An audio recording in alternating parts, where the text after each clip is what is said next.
స్వామి భజన అయిపోయిందిగా, వెళ్ళి అల్పాహారం తీసుకుందాం. బాలాజీ స్వామి ఎక్కడికి వెళ్ళాడు స్వామి? కనపడలేదు. తెలియదు స్వామి, ఎక్కడ ఉన్నాడో చూద్దాం పదండి. పదండి స్వామి. అదో స్వామి అక్కడ ఉన్నాడు.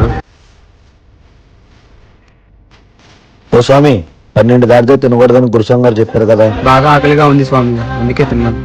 అయితే రేపు ఉదయం తాంబూలం పెట్టు స్వామి. ఎందుకు పెట్టాలి స్వామి? ఆ స్వామి సమయం దాటిన తర్వాత తింటున్నాడు.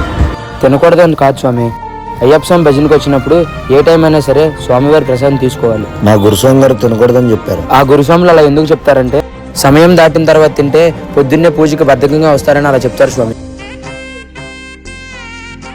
నీ మెడలో మాలన్నంత వరకు అయ్యప్ప స్వామిని పస్తుంచకూడదు స్వామి.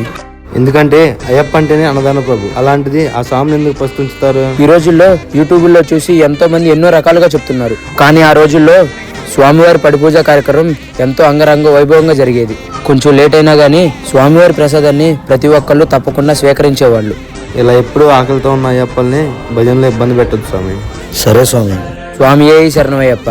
జై శ్రీరామ్.